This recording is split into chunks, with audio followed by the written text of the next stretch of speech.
sallallahu alaihi wasallam. Okay? He does not know how to read or write. So how is he giving the Quran to people? He's speaking it. He's speaking it. So the people who believed in him those 23 years, they were with him, they did not see a book.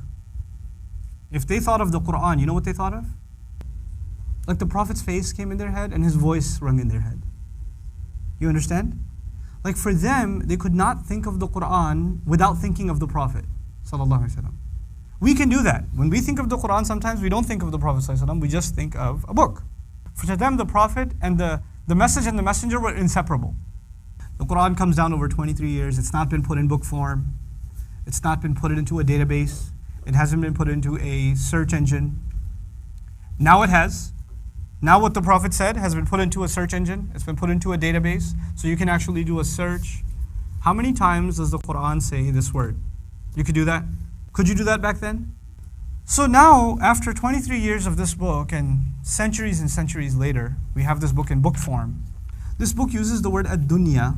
You know what ad-dunya means? This world. This book uses the word this world 115 times. 115 times. What word is used? Ad-dunya. Did anybody know that back then? They had no idea. This book also uses al-akhirah. This life, ad-dunya, al-akhirah, the next life. It uses it 115 times. This book uses the word angels 88 times. Malaika, 88 times. It uses the word devils, shayateen, 88 times. The word life occurs 145 times in the entire Quran. Al-hayat, life. You want to take a guess what else comes in the Quran 145 times? Death.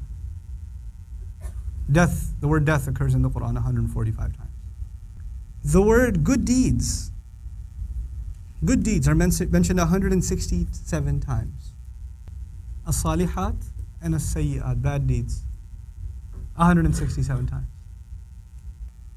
The word disbelief is mentioned 17 times. Belief is mentioned 17 times. Iblis is mentioned by name 11 times. Seeking refuge from Iblis is mentioned 11 times. They said, the phrase they said occurs 332 times. And the Quran says, say 332 times. How is it possible that in like 23 years of revelation, he uses the word month only 12 times? Yeah. Days actually only used 365 times. There's just a few. Just word counts. Is that humanly possible?